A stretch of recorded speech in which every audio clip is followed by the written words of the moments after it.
اردو کی ابتدا۔ عزیز طلبہ، لفظ اردو ترکی زبان کا لفظ ہے جس کے معنی ہے لشکری یا لشکرگاہ۔ یعنی اردو ایک ایسی مخلوط زبان کا نام ہے جس میں برصغیر پاک و ہند میں بولی جانے والی مختلف بولیوں کے رنگ بھی مل جاتے ہیں، اور اس میں آریائی، سامی اور ترانی زبانوں کا ذائقہ بھی ہم محسوس کر سکتے ہیں۔ لیکن سوال یہ پیدا ہوتا ہے کہ وہ اردو جو آج دنیا کی تیسری سب سے زیادہ سمجھی جانے والی زبان بن گئی ہے، جس کے متعلق حضرت داغ نے کہا تھا کہ سارے جہاں میں دھوم ہماری زبان کی ہے، اس کا آغاز کہاں سے ہوا تھا؟ دراصل وہ کون سی زبان تھی جس سے اردو زبان کے سوتے پھوٹ گئے، یا وہ کون سا علاقہ تھا جہاں اردو نے جنم لیا؟ اس حوالے سے عزیز طلبہ اگر بات کی جائے تو ہمیں دو پہلوؤں کو مد نظر رکھنا ہوگا، ایک تاریخی اور دوسرا لسانی۔ سب سے پہلے ہم بات کرتے ہیں تاریخی پس منظر کے حوالے سے، یعنی اس میں ہم دیکھیں گے کہ اردو زبان سب سے پہلے کس محرک کے تحت بولی گئی، اس میں اپنے الگ نقوش کب پیدا ہونا شروع ہوئے، اور کون سے وہ لوگ تھے، کون سی اقوام تھی، کون سی معاشرتیں تھی جنہوں نے دراصل اردو کو اس کی شناخت دی۔ تو جیسا کہ آپ جانتے ہیں کہ اردو کسی نہ کسی طور مسلمانوں کی آمد سے موسوم کی جاتی ہے۔ کہا یہ جاتا ہے کہ یقیناً برصغیر میں اردو کسی نہ کسی روپ سروپ میں بولی جاتی تھی، لیکن اس کو اردویت دراصل مسلمانوں ہی نے دی۔ تو ہمیں تاریخی حوالے سے یہ دیکھنا ہوگا کہ دراصل اردو یعنی جو مسلمانوں نے جس کو اردویت بخشی، وہ مسلمانوں کے ساتھ کن کن رستوں سے برصغیر میں پہنچتی ہے۔ اس سلسلے میں عزیز طلبہ سب سے پہلے آتا ہے شمالی ہند کا نام، یعنی وہ علاقہ جو آج کل برصغیر میں پاکستان میں شامل ہے، خیبر پختونخوا اور بلوچستان کی پٹی۔ اس کے بعد مسلمان آپ جانتے ہیں فتح سندھ کی صورت میں، یعنی محمد بن قاسم جب برصغیر آیا تو وہاں سے مسلمان آئے، یعنی بحیرہ عرب سے۔ اس کے بعد تیسرا ایک علاقہ ہے عزیز طلبہ جنوبی ہند کا، یعنی دکن کا علاقہ، ہندوستان کا انتہائی جنوب۔ وہاں سے دراصل مسلمانوں کے برصغیر سے تعلقات ایون محمد بن قاسم کے دور سے پہلے سے تھے۔ تو ظاہر ہے کہ ان تین علاقوں سے مسلمان برصغیر میں آئے، لہٰذا اردو کا ورود کہیں ان تین اطراف ہی سے ہونا چاہیے۔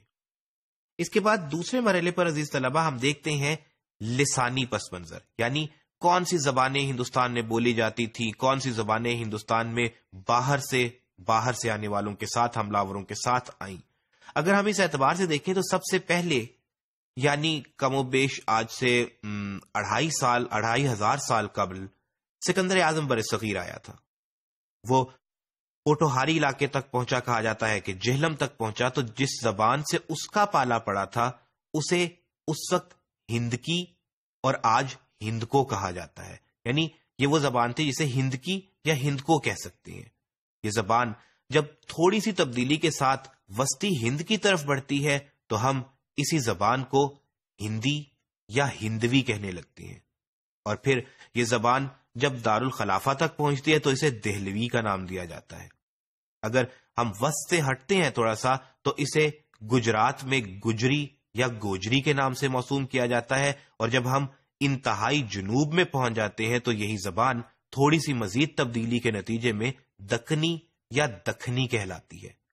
لیکن عزیز طلبہ، جب اس زبان میں اپنی الگ شناخت پیدا ہوتی ہے، اپنا ایک الگ رنگ پیدا ہوتا ہے، تو پھر پہلے یہ ریختہ کہلاتی ہے، اور اس کے بعد اسی زبان کو اردو معلیٰ کے نام سے یاد کیا جاتا ہے۔ گویا مختلف علاقوں میں مختلف ناموں سے یہ زبان بولی جاتی تھی، تھوڑی تھوڑی سی تبدیلیوں کے ساتھ، لہجے کی تبدیلیاں، محاورے کی تبدیلیاں، تراکیب کی تبدیلیاں، لیکن بنیادی خمیر اسی مٹی کا تھا۔ لہذا ہم اگر ایک خاص علاقے سے موسوم کریں تو اس کو ظاہر ہے کہ ایسا کرنا بہت دشوار بھی ہوگا، مشکل بھی ہوگا۔ ہاں، ہم یہ جاننے کی کوشش کر سکتے ہیں کہ اردو بطور اردو زبان سب سے پہلی دفعہ کب، کس نے، کہاں استعمال کیا، یعنی وہ دور کون سا تھا جس میں اردو کو مختلف ناموں کی بجائے بنام اردو پکارا جانے لگا۔